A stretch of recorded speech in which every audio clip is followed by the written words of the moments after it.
भोग सुयोग प्रसारिणी परमानंद सुधा विस्तारिणी सुमहोषधे ज्ञान हान की आरती जग पावन पुराण की आरती जग पावन पुराण की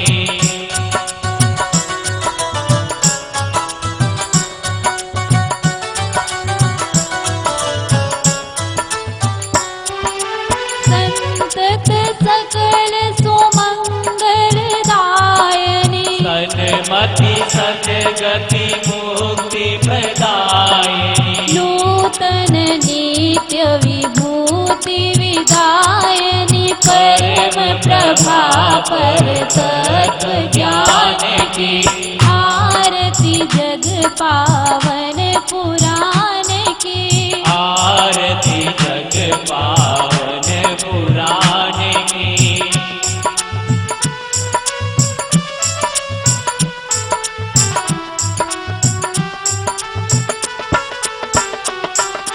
आरती शांति भ्रांति भय भंजनी पाप ताप माया मद गंजनी शुचि सेवक मन मानस रंजनी लीला रस मधुमय निदान की आरती जग पावन पुराण की आरती जग पावन पुराण की आरती जग पावन पुराण की आरती जग पावन पुराण की जय जय श्री राम वाली जय जय श्री राम वाली जय जय श्री राम वाली माँ तिरं शंकराचार्यं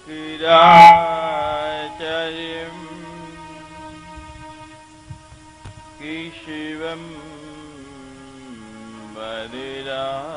बादरायणं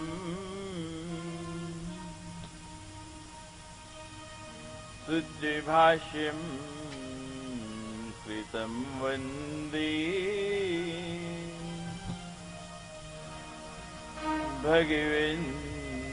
भगवन्ति पुनः पुनः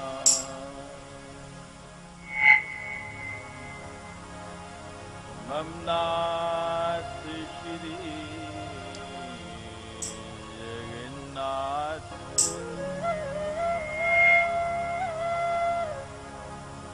मम गुरु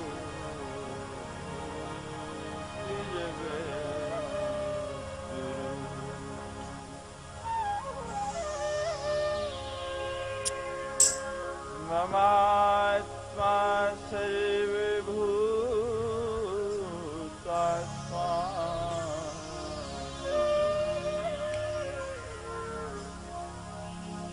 तस्मै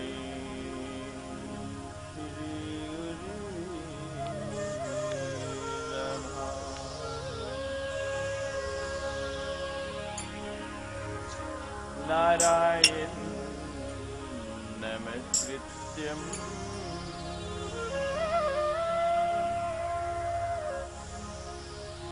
नरं चैव नरोत्तमम्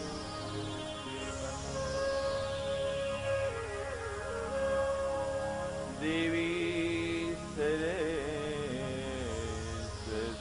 व्यासं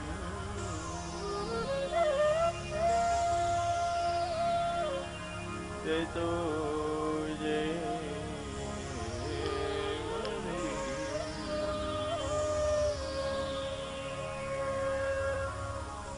सर्वे मंगल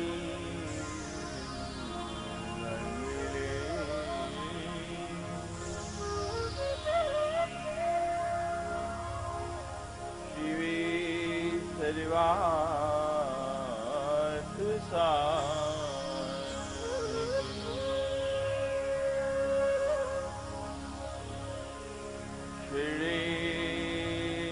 त्र्यंबके गौरी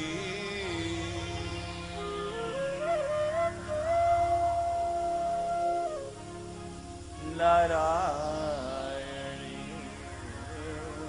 नमोस्तुते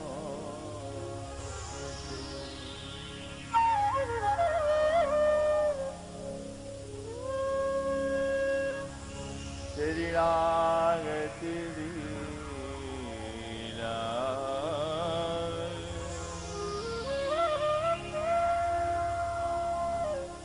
परित्राणि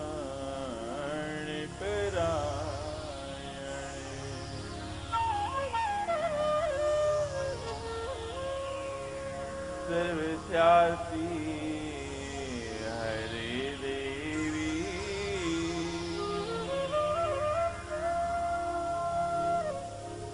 नारायणी नमोस्तुते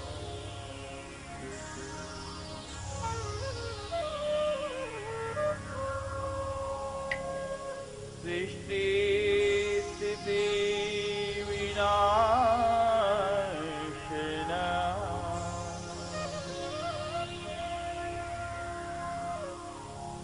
शक्ति भूति सनातनी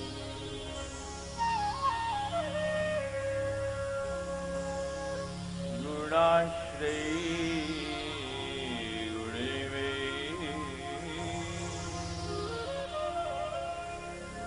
नारायणी नमोस्तुते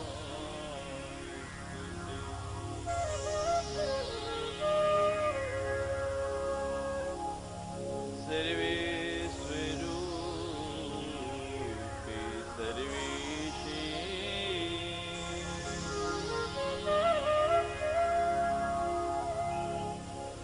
सर्वशक्ति समन्विते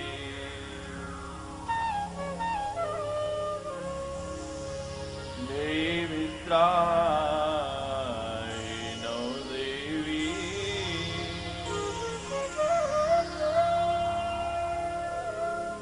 दुर्गे देवी नमोस्तुते बोलो सच्चे दरबार की जय। सच्चिया जोता वाली माता की सदा जय। जयकारा वीर बजरंगी हरे हरे महादेव। नमः पार्वती पते हरे हरे महादेव।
माँ मेरी सांसें, माँ मेरी धड़कनें, रोम रोम करे माँ का ही वंदन।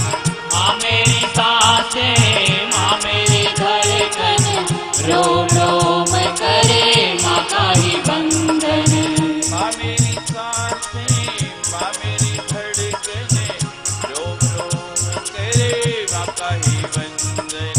हृदय से व्याकुल होकर बुलाओ, हृदय से व्याकुल होकर बुलाओ, हृदय से व्याकुल होकर बुलाओ, हर घड़ी हर पल माँ गुनगुनाओ।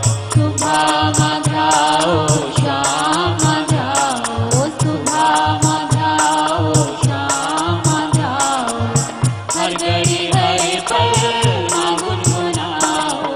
सुबह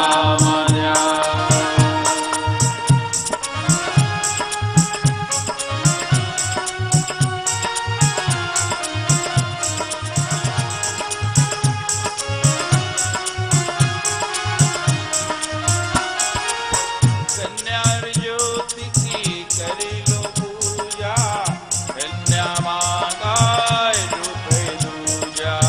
कन्या और ज्योति की कर लो पूजा, कन्या माँ का रूप है दूजा। कन्या और ज्योति की कर लो पूजा, कन्या माँ का रूप है दूजा।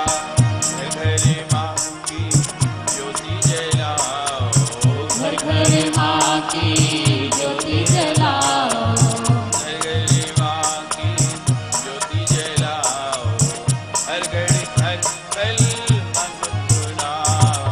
सुबह मध्याओ शाम मध्याओ, सुबह मध्याओ शाम मध्याओ, हर घड़ी हर पल माँ गुनगुनाओ। सुबह मध्याओ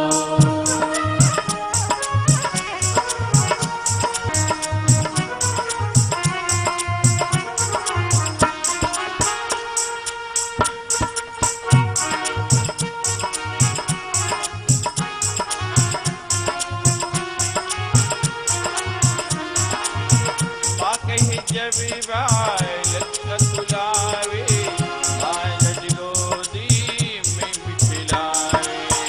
जब के बालक बुलावे, माँ झट गोदी में बिठलावे।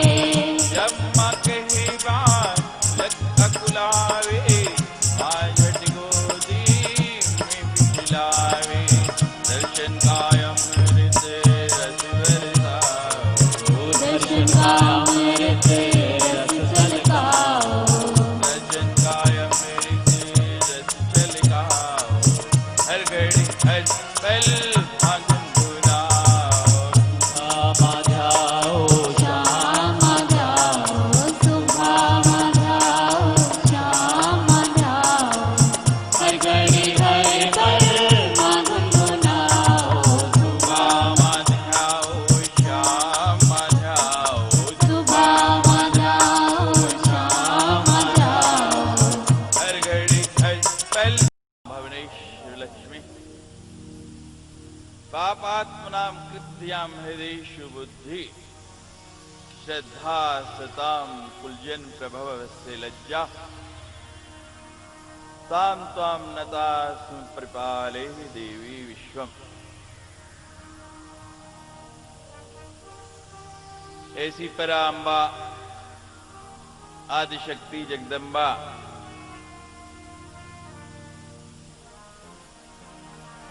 जो अपने रूप में विराजमान रहती है,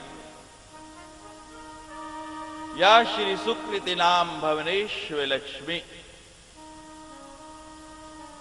और पापियों के यहाँ कैसे रहती है? पापात्मनाम कृत्या, उनके यहाँ दरिद्रता के रूप में।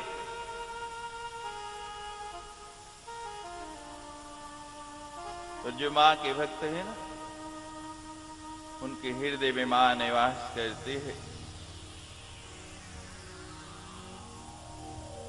और लक्ष्मी तो सबके हृदय में रहती है, कोई ऐसा है जिसके हृदय में नहीं रहती हो? वैष्णो देवी जाते हैं तो तीन ही पिंडियां हैं ना, महाकाली, महालक्ष्मी, महासरस्वती। तो सबकी नजर कहाँ रहती है? बीच वाली पर। क्यों सबको चाहिए? कौन? लक्ष्मी। कोई ऐसा है जिसको नहीं चाहिए? भगवान विष्णु का वक्षस्थल जो है ना, उस पे एक स्वर्ण बालों की रेखा है। जैसे आप यज्ञोपवीत डालते हैं इसी प्रकार वो रेखा बनी है। और वो जो स्वर्ण बालों की रेखा है वो यही लक्ष्मी है।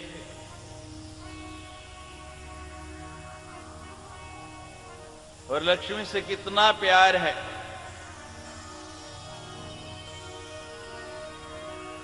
जिसने सर्वप्रथम आपकी कमीज का, शर्ट का डिजाइन बनाया होगा वो कितना बुद्धिमान होगा। आप लोगों ने कमीज डाली है, कुर्ता डाला है, जरा हाथ लगा के देखें जेब किधर है।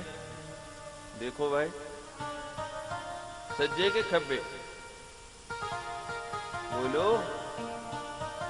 खब्बे पास से है ना, बाईं तरफ है। और बाईं तरफ क्या है? दिल से लगा के रखते हैं। अरे जो सारी लक्ष्मी की स्वामिनी है उसे दिल से लगाओ ना, हर समय आपकी जेब भरी रहेगी, ये कभी खाली नहीं होगी। या श्री सुकृति नाम भवनेश्वर लक्ष्मी।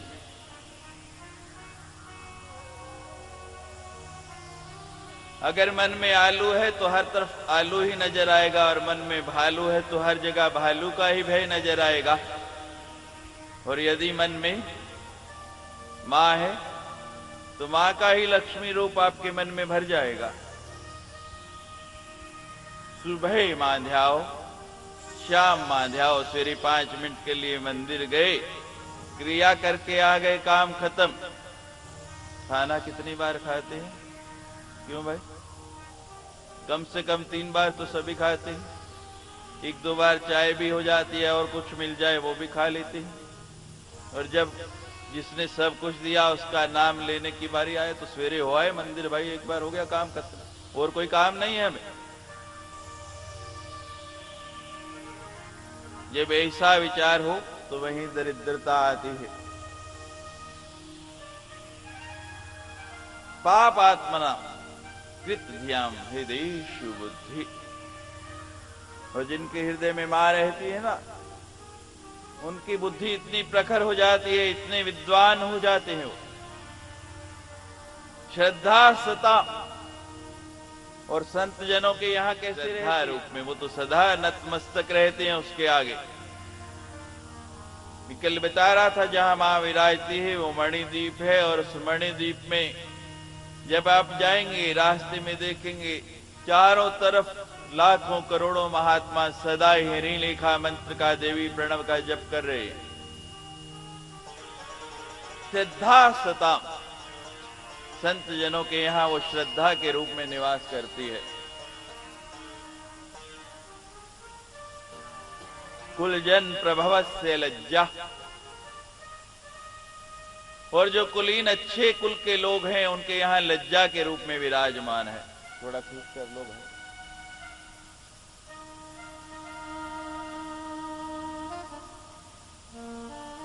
श्रद्धा सता कुलजन प्रभवस्य लज्जा ताम त्वाम नता संप्रपाले देवी विश्वम।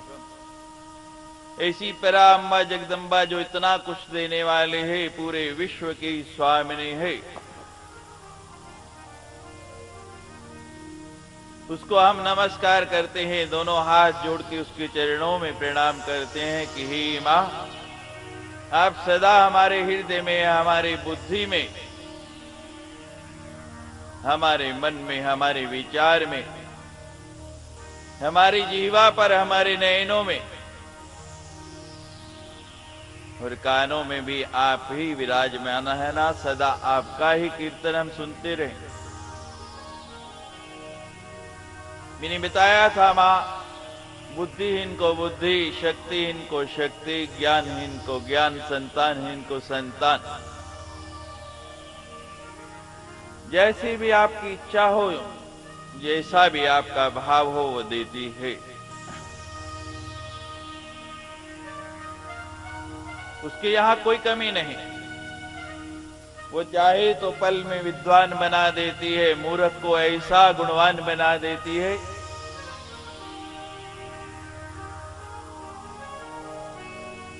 पहले आपको बताया था नवारण मंत्र।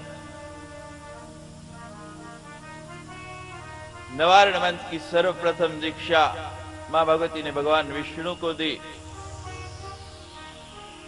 ओम ऐं ह्रीं क्लीं चामुंडाय विद्ये। उसी पावन नवारण मंत्र का प्रथम बीज, जिसको हम सारस्वत बीज बोलते हैं, विद्या बीज बोलते हैं, सरस्वती बीज बोलते हैं, वाग बीज के नाम से जानते हैं।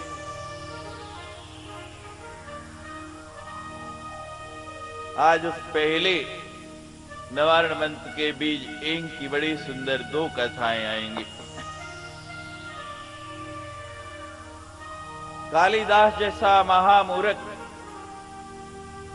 जिस डाली पर खड़ा पेड़ की उसी को काट रहा।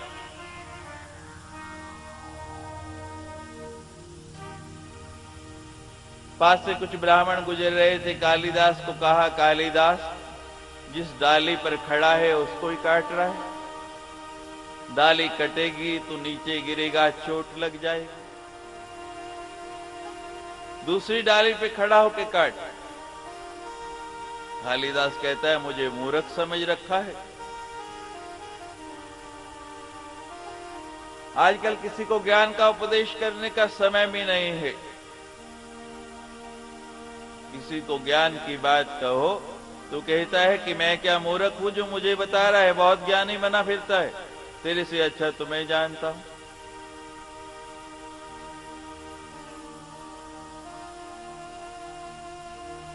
कहते तुम अपने आप को बहुत चतुर समझते हो और मुझे मूर्ख। मैं दूसरी डाली पे खड़ा होके काटूं, डाली नीचे गिरे, तुम उठा के ले जाओ, मुझे फिर मेहनत करनी पड़ जाए। समझ गए महामूर्ख है, कुछ नहीं आता। वो ब्राह्मण जो है विद्योत्मा के यहां से शास्त्रार्थ में हार के आ रहे। विद्योत्मा बड़ी विद्वान थी। उसके पिता ने शर्त रखी कि जो वाद विवाद में, जो शास्त्रार्थ में विद्योत्मा को परास्त कर देगा, हरा देगा, उससे ही उसका विवाह कर देंगे।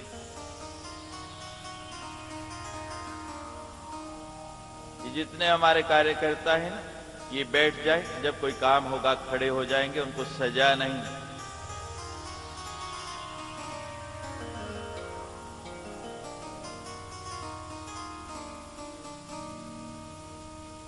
सोचने लगे बड़ा अच्छा अवसर है। कालिदास को बहला फुसला के समझा लिया कि तुझे बड़ी अच्छी जगह ले जा रहे हैं, तुझे बड़ी सुंदर वस्तु मिलेगी, लेकिन तूने बोलना कुछ नहीं, चुप रहना है। एक चुप ते 100 सुख। किन्ने 100 फिर भी नहीं रहती। लेकिन आप बहुत अच्छे हैं, यहां सब चुप करके बैठे। बाहर की बात कर रहा, पंडाल में तो सब चुप है। संसार का सबसे बड़ा आश्चर्य कौन सा है? कहते हैं 2 औरतें इकट्ठी बैठी हों और चुप हों। ये सबसे बड़ा आश्चर्य लोग कहते हैं, लेकिन ये मां का ही प्रताप है कि मैं देखता हूं यहां तो सब बड़ी शांति से बैठते। उसको ले गए विद्योत्मा के पास। विद्योत्मा कुछ भी कहे, कोई भी बात करे, वो आगे से बोले नहीं, चुप।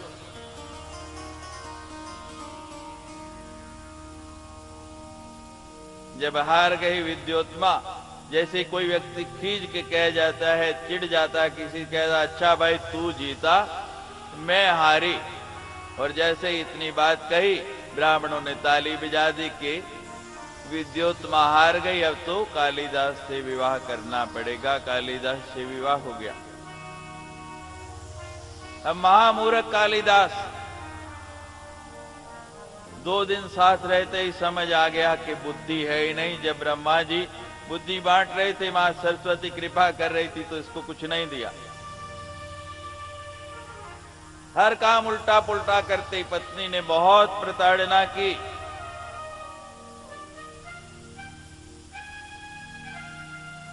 एक दिन बहुत प्रताड़ित किया तो घर छोड़ के चल पड़े। चले जा रहे हैं, मन दुखी है। आगे से एक संत मिल गए और संतों का काम तो है कृपा करना। कालिदास को देखा, दुखी मन से सिर झुकाए चला जा रहा है। क्या बात है कालिदास? कहते महाराज पता नहीं सरस्वती मेरे से क्यों रुष्ट रहती है। मैं कुछ भी अच्छा करना सब उल्टा पुल्टा हो जाता है। आज पत्नी ने बड़ा तिरस्कार करके घर से निकाल दिया। महात्मा ने देखा कि सचमुच बुद्धि नहीं है, ये ज्यादा तो सीख नहीं पाएगा। निवारण मंत्र का यही पहला बीज एंग उसको दे दिया कि इस मंत्र का जप करते रहना, मां सरस्वती चाहेगी तो तुम्हारी बुद्धि जागृत हो जाएगी। अब कालिदास निवारण मंत्र का वाग बीज एंग एंग एंग जपता रहा और एक दिन मां की ऐसी कृपा हो गई, सचमुच उसकी बुद्धि जागृत हो गई। घर वापस आया। जो कालिदास महामूर्ख, किसी से बात करना नहीं आता, ढंग से बोलना नहीं आता,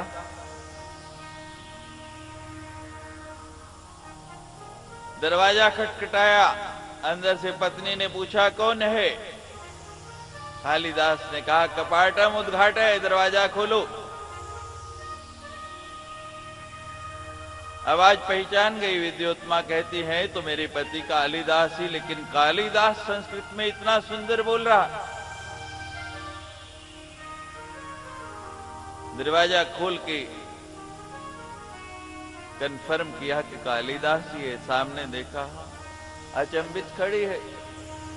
पति को पूछती है, जिस भाषा में कोई बोले उसी में बोलना पड़ता है। अब जम्मू वालों की भाषा तो डोगरी है, पंजाबी जैसी। मुझे थोड़ी थोड़ी आती, ज्यादा नहीं। मैं प्रयास करूंगा थोड़ा थोड़ा आपकी भाषा में भी सुना पाऊं।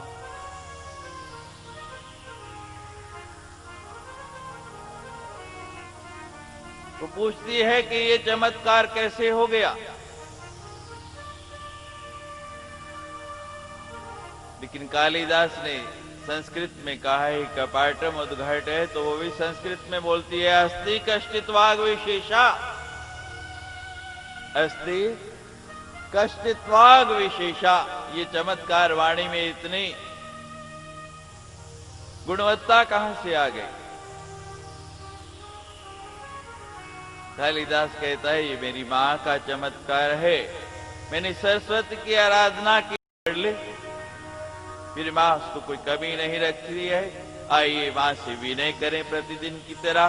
पहले मां की स्तुति करें और फिर कथा प्रारंभ करेंगे। पहले एक बार मां का जय घोष, जय जय जय जय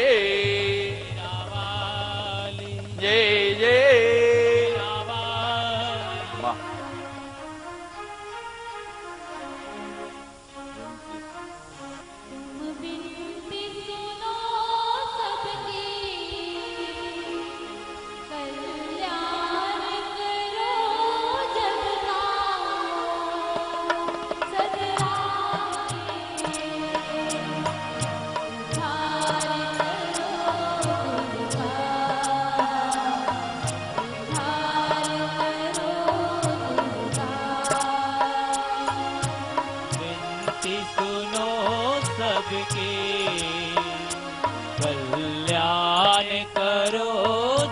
का सदराह दिखा करके उद्धार करो दुर्गा, उद्धार करो दुर्गा।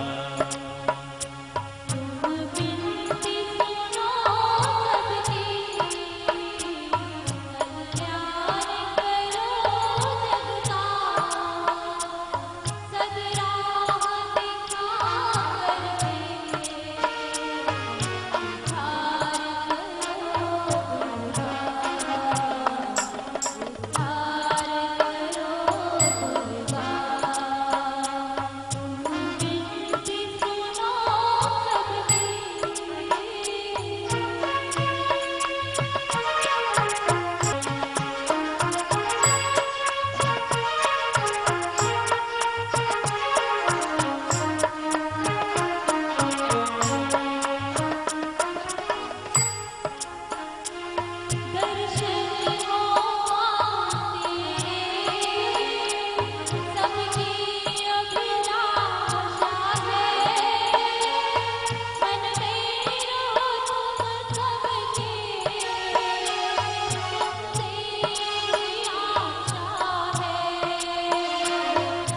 दर्शन हो माँ तेरे, सबकी अभिलाषा है। मन में रहो तुम सबके, तुमसे यही आशा है।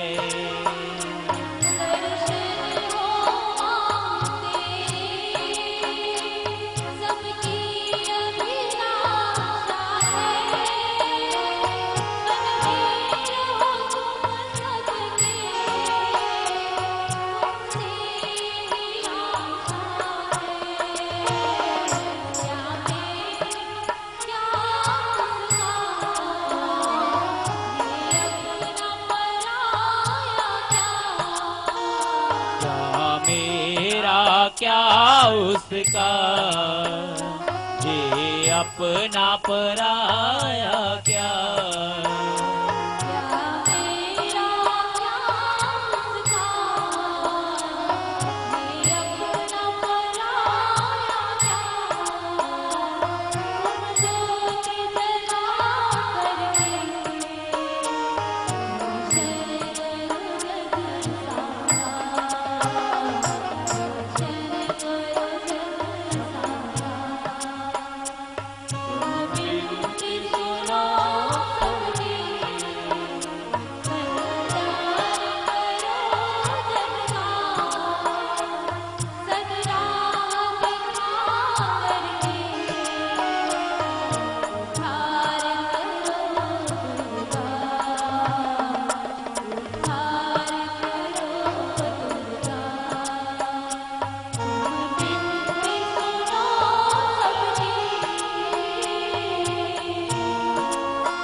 शायद जम्मू के प्रशासन को कथा अच्छी नहीं लगी,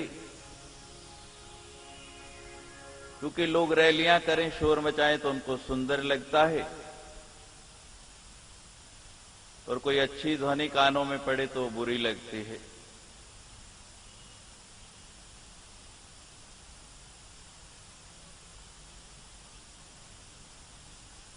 शायद ये भी मां की ही इच्छा होगी।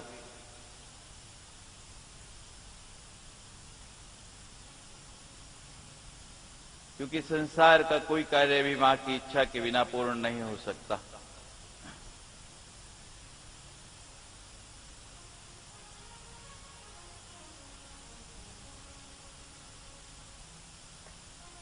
मधुकैटभ की बड़ी सुंदर कथा आई है। किसी नाल राग नहीं, किसी नाल द्वेष नहीं, जिंदगी आनंद मेरी, कोई भी कलेश नहीं।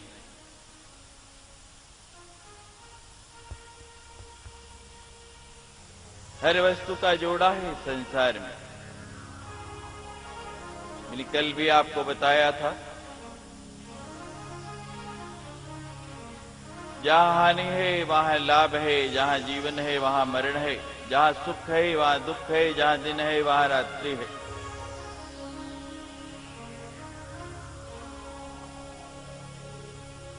ये मैथनी सृष्टि है। यदि आप सुख चाहते हैं तो दुख पहले आएगा, क्योंकि अगर दुख नहीं तो आपको अनुभूति कैसे होगी कि सुख क्या वस्तु है? सुख को आप पहचानेंगे कैसे? और लाभ हो ही नहीं तो हानि को कैसे पहचाने? आपको बहुत लाभ हो रहा है, उसका पता कब लगेगा? जब कभी हानि हो जाएगी, व्यापार में नुकसान हो जाएगा।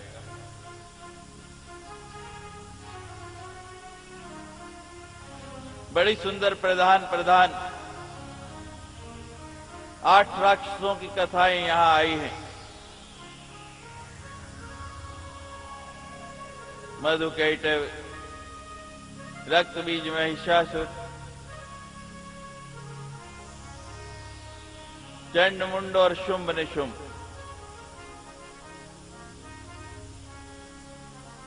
यहां भी जोड़ा जोड़ा है, दो दो राक्षसों का जोड़ा।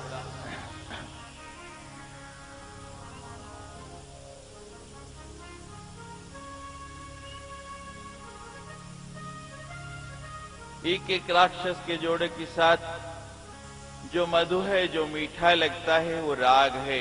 किसी वस्तु में अनुराग हो गया तो मधु हो गया। और किसी ने कोई कड़वी बात कह दी, वो कैटम।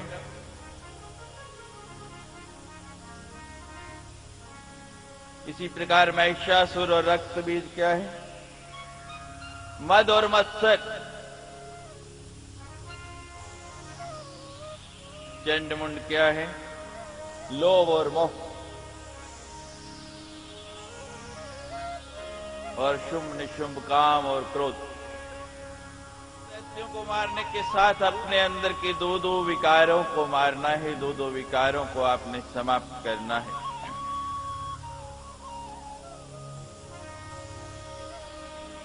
तुलसी मीठे वचन से सुख उपजे चाहो, और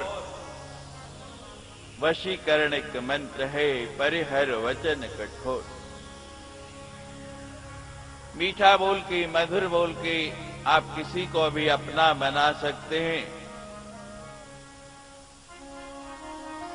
आप अपने दुश्मन का भी मन जीत सकते हैं। लेकिन थोड़ा कड़वा बोल दिया तो मित्र जो है, संबंधी जो है, वो भी साथ छोड़ देगा।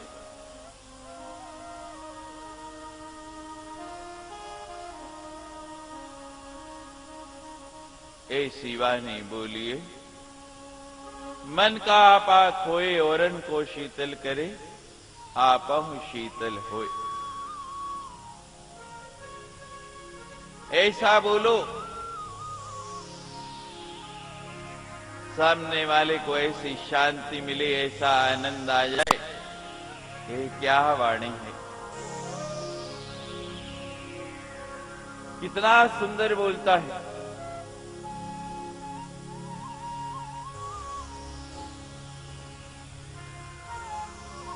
लेकिन आजकल मीठा बोलना बड़ा ही कठिन हो गया है, बहुत ही मुश्किल हो गया है। अंदर मिठास ज्यादा हो गई है, और जितनी अंदर मिठास होती गई उतनी जुबान में कड़वाहट आती जा रही।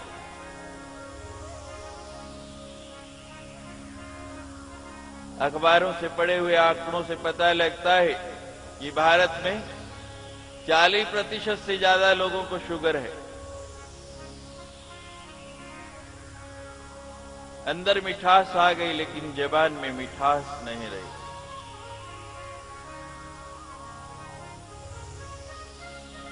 दोनों की उत्पत्ति कहां से हुई? कानों से।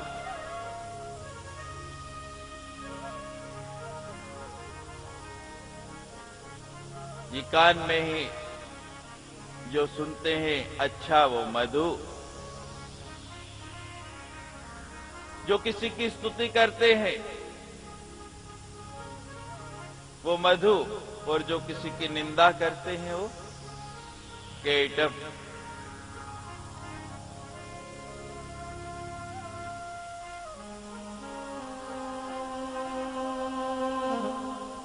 कानों का बड़ा महत्व बताया गया है, और श्रीमद् देवी भागवत में कई प्रकार का श्रवण बताया गया है।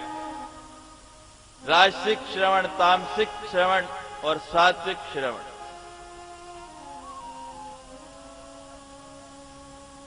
उनमें बताया गया है कि क्या क्या सुनना चाहिए। और फिर सात्विक श्रवण की भी 3 श्रेणियां आ गई। उसमें सबसे उत्तम बताया गया है, सबसे अच्छा अपने पुराणों का, अपने शास्त्रों का श्रवण।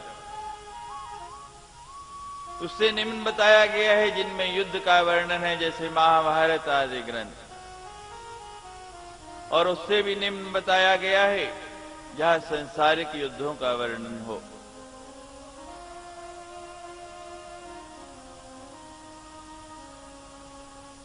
वटपत्र पर भगवान सो रहे, और यही विचार रहे हैं कि हमें बनाने वाला कौन है, हमारी रचना किसने की है।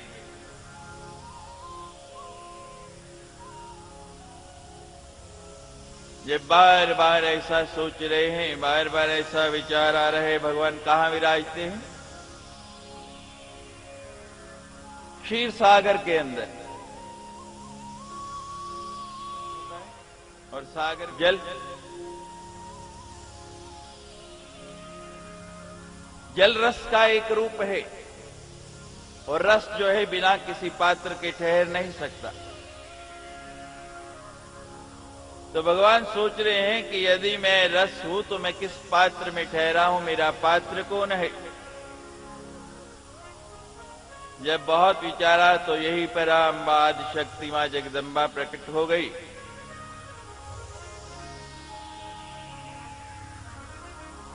आके दर्शन दिया। भगवान अचंभित हैं,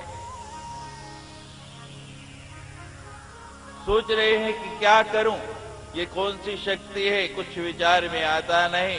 मां भगवती ने उनको साथ लिया और अपने परम धाम की तरफ चल पड़े। वहां जाके अपने नवाहरण मंत्र की दीक्षा दी भगवान विष्णु को। ओम ऐं ह्रीं क्लीं चामुंडायै विद्महे। और अपने पावन मंत्र की दीक्षा देने के बाद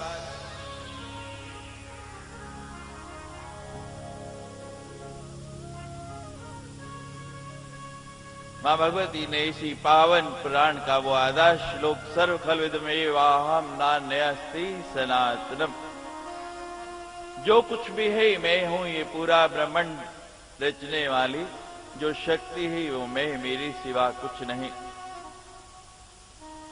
भगवान विष्णु को सुना दिया। अब भगवान विष्णु उस श्लोक का विचार करते रहे।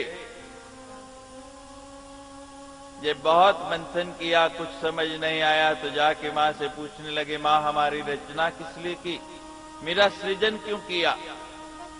ब्रह्मांड रचने वाली जो शक्ति है वो मैं, मेरी सिवा कुछ नहीं। भगवान विष्णु को सुना दिया। अब भगवान विष्णु उस श्लोक का विचार करते रहे। ये बहुत मंथन किया, कुछ समझ नहीं आया, तो जाके मां से पूछने लगे, मां हमारी रचना किस लिए की, मेरा सृजन क्यों किया। तो मां भगवती ने अपने ही शरीर से अपने संकल्प के द्वारा दो शक्तियां और बना दी। भगवान विष्णु के एक तरफ शंकर जी और एक तरफ ब्रह्मा जी खड़े कर दिए।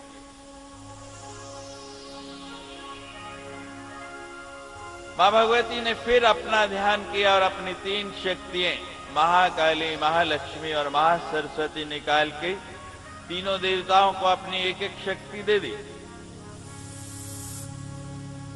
पराम्बा जगदम्बा ब्रह्मा जी से कहने लगी, ब्रह्मा जी आपका कार्य है संसार का सृजन करना, सृष्टि का सृजन करना, सृष्टि को बनाना। ब्रह्मा जी ने रचना आरंभ कर दी। आपने सुना कि 2 बार सृष्टि चल नहीं पाई, तीसरी बार फिर जोड़ा बनाया, मैथुनी सृष्टि प्रारंभ की। भगवान विष्णु को जो अपनी शक्ति दी महालक्ष्मी के रूप में, लक्ष्मी का उपयोग क्या है, आप लक्ष्मी इतनी मेहनत करके कमाते हैं, उसका उपयोग क्या है, क्या करते हैं उससे? अपना और अपने परिवार का भरण पोषण, उनका पालन। मां कहने लगी, विष्णु तुम्हारा काम है इस शक्ति के साथ विश्व का पालन करना। और शंकर जी से कहा कि इस सृष्टि में जब ये रहने लायक नहीं हो जाए, उसका संहार करना। तीनों देवताओं को अपनी अपनी शक्ति देके संसार के सृजन में लगा दिया। अब भगवान विष्णु क्षीर सागर में सोए पड़े हैं।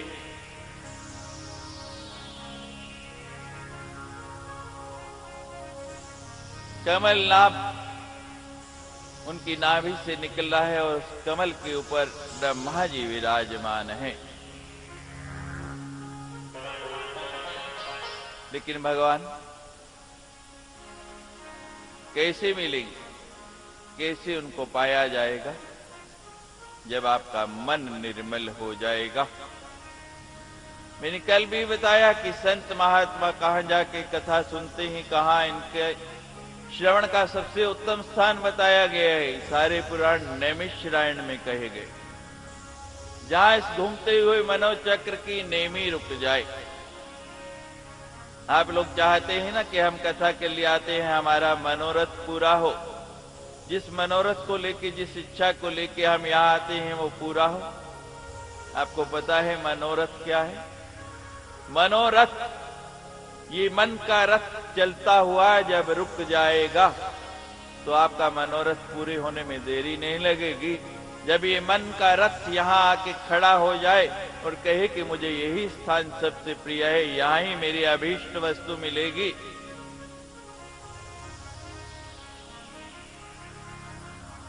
आप आईने के सामने जाके खड़े होते हैं और यदि आईना गंदा है,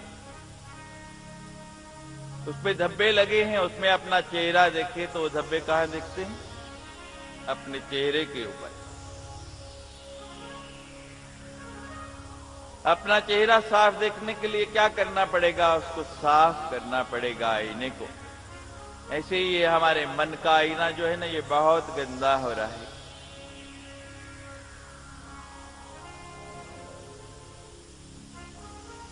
ये साफ करना पड़ेगा। जब निर्मल हो जाएगा, जल गंदा है तो उसमें अपना प्रतिबिंब साफ नजर नहीं आता, और जल साफ हो तो कितना स्पष्ट दिखता है। निर्मल मन जने सो मोहि पावा, मोहि कपट छले छिद्र न भावा। श्री राम जय राम जय जय राम, श्री राम जय राम जय जय राम। निर्मल मन जने सो मोहि पावा, मोहे कपट छले छिद्र न भावा। श्री राम जय राम जय जय राम, श्री राम जय राम जय जय राम। जब लग हृदय बसत खल नाना, लोभ मोह मत सर मद नाना।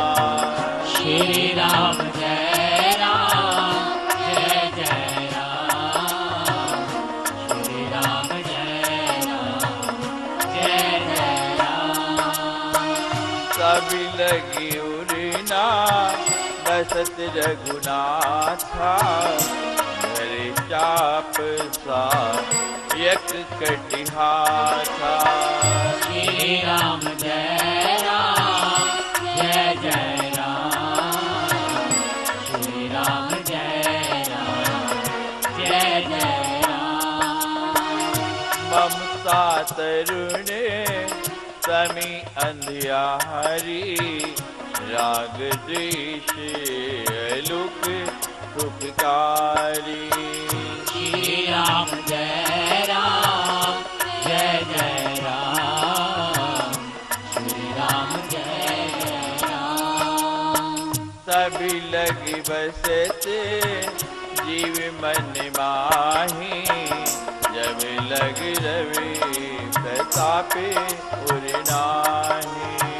श्री राम जय राम जय जय राम, श्री राम जय राम जय जय राम। श्री राम जय राम जय जय राम, श्री राम जय राम जय जय राम। श्री राम जय राम जय जय राम जय सभी राम, बोलिए। जय जय राम। श्री राम जय राम, जय जय राम। श्री राम जय राम, जय जय राम। श्री राम जय राम, जय जय राम। श्री राम जय राम, जय जय राम। श्री राम जय राम, जय जय राम। श्री राम जय राम, जय जय राम। श्री राम जय राम, जय जय राम। श्री राम जय राम, जय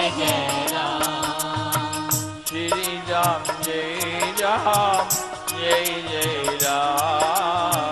श्री राम जय राम, जय जय राम। श्री राम जय राम, जय जय राम। श्री राम जय राम, जय जय राम। श्री राम जय राम, जय जय राम। श्री राम जय राम, जय जय राम। श्री राम जय राम, जय जय राम। श्री राम जय राम, जय जय राम। श्री राम जय राम, जय जय राम। जय जय श्री राम, जय जय श्री राम, जय जय राम। वाह।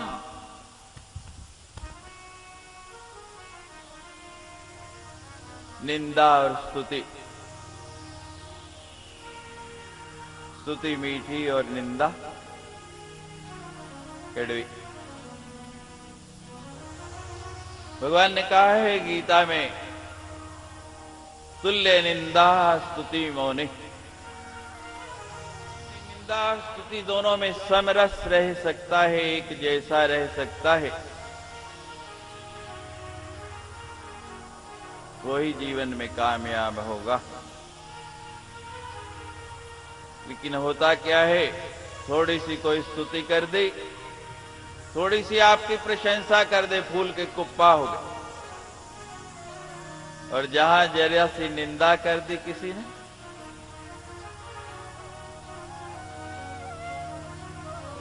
लेकिन स्तुति वाले को नहीं, निंदक को नजदीक रखो, जरूर रखो। निंदक नेरे राखी आंगन कुटी क्षमा।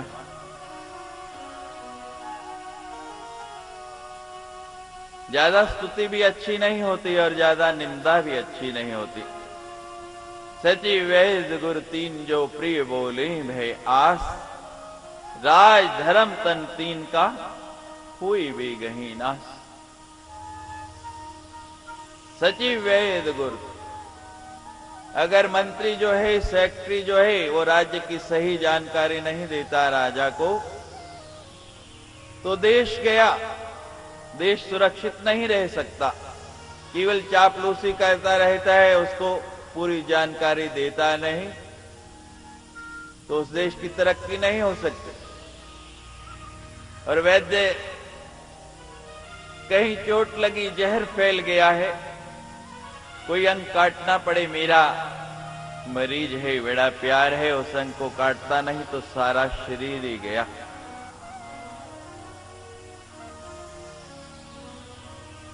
और गुरु जो है, मेरा यजमान नाराज हो जाएगा, इसी से मेरा काम चलता है भाई। उसके उचित अनुचित का उसको भेद नहीं बताता तो धर्म भी गया। सचिव वेद गुरु तीन जो प्रिय बोले भय आस, राज धर्म तन तीन का कोई बेगहिना। तीनों नहीं बचेंगे। अति का भला न बोलना और अति की भली न चुप। ना ज्यादा स्तुति अच्छी है, ना निंदा। स्तुति में भी बड़ा रस आता है और निंदा में भी बड़ा रस आता है। क्यों भाई? आता है ना। जहां दो महिलाएं इकट्ठी हो गई, ऐसा निंदा प्रकरण शुरू होता है, बस पूछो नहीं। एक मिली तो उसके सामने दूसरे की निंदा, और दूसरी मिली तो उसके सामने पहले वाले की निंदा।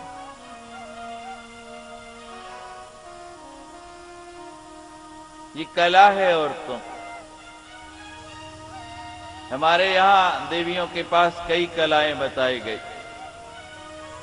कबीर जी की पत्नी थी लोई, कभी सुना है आपने नाम कबीर जी का? उनकी पत्नी का भी सुना है? तो कबीर जी एक दिन लोई से कहने लगे, लोई, मैंने सुना है स्त्रियों के पास 16 कलाएं होती हैं, तूने तो मैं भी कोई दिखाई नहीं। कहती, महाराज रहने दो, अच्छे भले भजन में लग रहे, भगवान का नाम ले रहे हो, क्या करोगे? कहते, नहीं, बता ही दे, कोई एक आदि तो दिखाई दे ना, संसार में आए हैं तो सब कुछ देखना चाहिए। लोई ने बड़ा मना किया, कहते, नहीं महाराज, इससे अच्छा कभी समय आएगा तो दिखा देंगे। अब एक दिन लोई कहती है, कबीर जी की बड़ी इच्छा है, चलो थोड़ा सा आज प्रदर्शन कर देते हैं।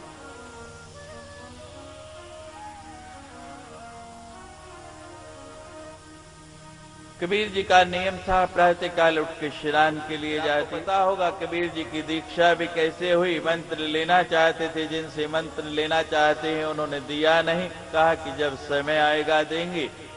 कबीर जी प्रातःकाल स्नान के लिए जा रहे, वो महात्मा रास्ते में पड़े हैं, पांव की ठोकर लगी, उनके मुख से निकला राम, और कबीर जी ने राम को ही मंत्र मान लिया। मंत्र मूलम गुरुर वाक्य, केवल वो 2 शब्द नहीं जो आपको दे दिया मंत्र रूप में। मंत्र क्या कहा गया? मंत्र मूलम गुरुर वाक्य, जो गुरु के मुख से शब्द निकले वो सारे मंत्र हैं। गुरु को मानते हैं, गुरु को मानते हैं सारे के सारे, लेकिन गुरु की नहीं मानते। को मानते हैं, की नहीं। जो गुरु कहता है उसको नहीं मानना, गुरु को मानना है।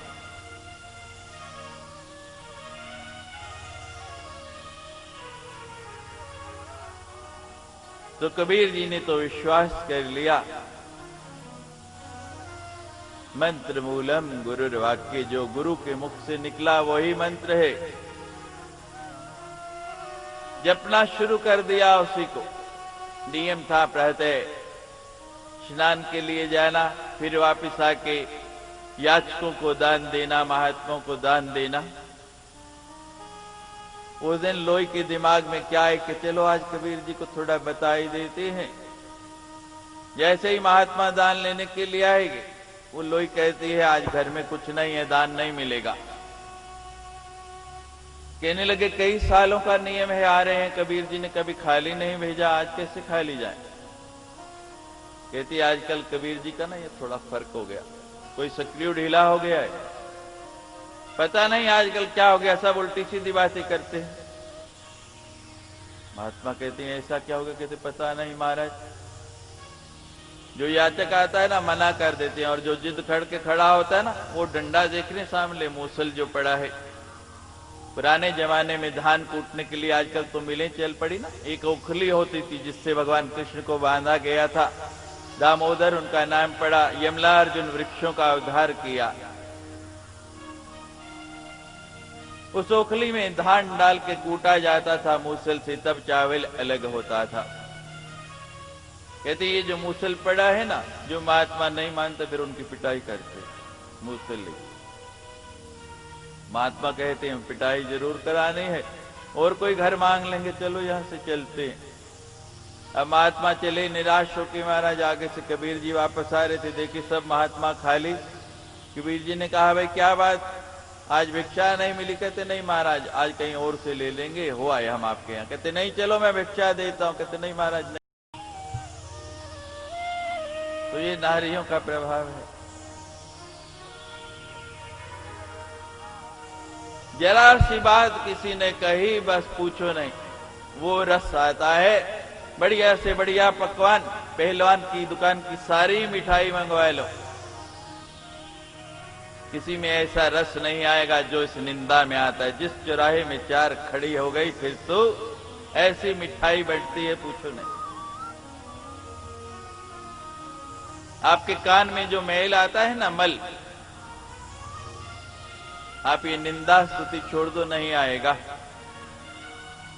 भगवान विष्णु ने एक दिन कान में उंगली डाली, ऐसे मल निकाला, इधर से निकाला फेंका, वो मधु बन गया। इधर उंगली डाली, जो गंदगी निकाल के फेंकी वो कैटब बन गया। और देखते ही देखते इतने बड़े राक्षस बन गए। ऐसा ही होता है ना, एक से बात की और शाम तक पूरे मोहल्ले में दो ग्रुप बन के कौरव पांडवों की सेनाएं आमने सामने खड़ी होती हैं, भीषण युद्ध हो रहा होता है। ये आपके कान का मल है, यही मधु कैटब है। और कैसे राक्षस बन गए, कितने शक्तिशाली।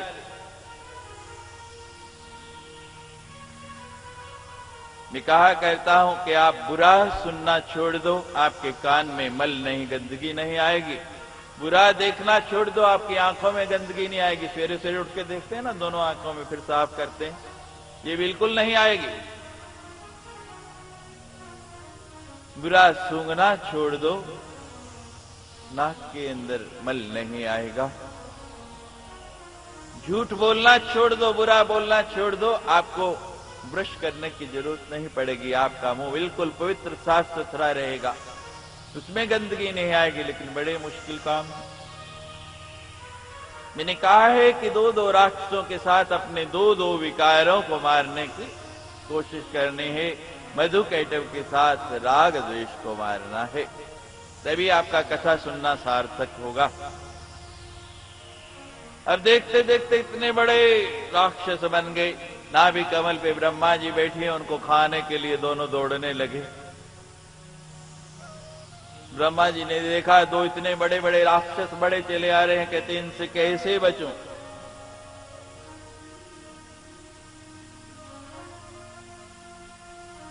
और भगवान तो सो रहे। जैसे कल आपको सुनाया है, ग्रीव अवतार के समय भगवान जो है उस धनुष की टेक लगा के उसका ही तकिया बना के सोए हैं। आज तो शेष शैया है, उतना सरल थोड़ी है। ब्रह्मा जी लगे स्तुति करने भगवान की। बड़ा सुंदर रात्रि सूक्त के नाम से हमारे दुर्गा सप्तशती के अंदर ये स्तोत्र आया है। बड़ा ही पावन स्तोत्र है। ब्रह्मा जी कैसे स्तुति करते हैं, कैसे उठाते हैं भगवान विष्णु की, सभी उठाएंगे। पहले मां का जय घोष करके, जय जय रावण